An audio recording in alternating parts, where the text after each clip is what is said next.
Biology, Part 244.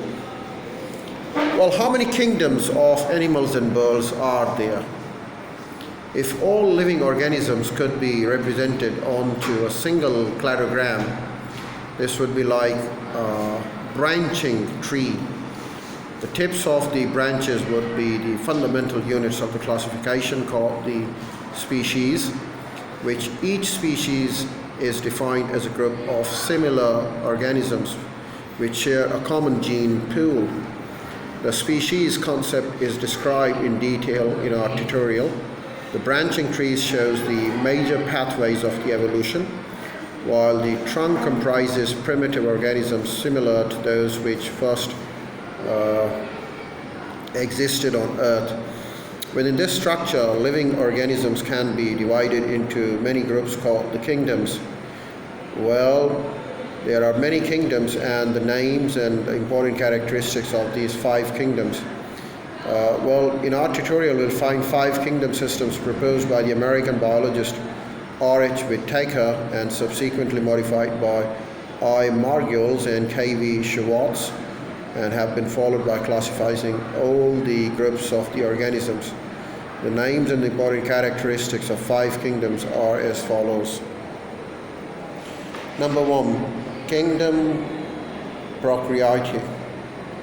Number 2, Kingdom Protoctista. Number 3, Kingdom Plantae. Number 4, Kingdom Fungi. Number 5, Kingdom Animalia. So first of all, we discussed Kingdom Prokaryota.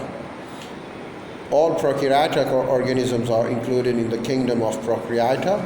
Most are unicellular, related to the simple structure. However, many prokaryotic cells have specialized biochemical pathways which enable them to exploit unusual energy sources such as hydrogen, sulfite, H2S, and the methane, CH4. The kingdom includes numerous types of the bacteria and the blue-green bacteria. Number 2 is the Kingdom Protoctista. It includes the eukaryotic organisms and the unicellular or simple multicellular structure. The most important groups are the Protanza, and this is a single called Heterophile, and Algae, and there are photosynthetic and protocastic. These are described in our tutorial respectively, and the kingdom also includes the slime molds and a variety of the other aquatic and parasitic organisms.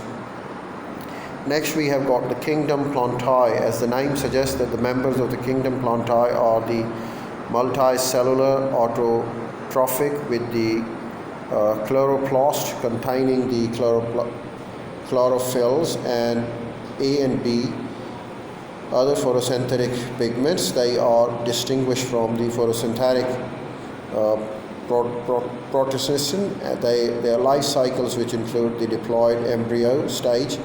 Plant structures are there. So they are the plants, they are the trees. In fact, these plant structure and the physiologies are described in detail in our tutorial.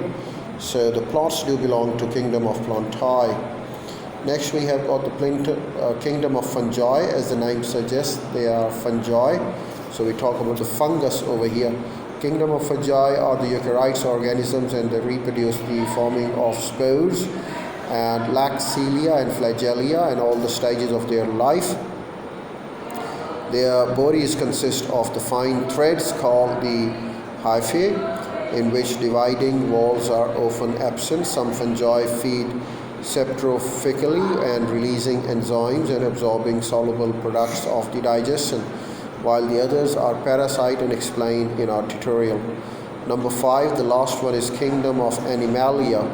Animals are the multicellular heterophile eukaryote. The nuclei of their body is small motile male gametes that have their sperms, and then there are large comatose female gametes ova. Cilia and flagella are normally present. The range of the animal types of their evolutionary relations are described in our tutorial. The evolutionary relationship between these 5 kingdoms is also shown in the diagrams, and we do find them all around. Traditionally, the only 2 kingdoms were distinguished. They were 4 kingdoms, then there were 6 kingdoms. So there has been evolution, and the scientists have been developing them on their own.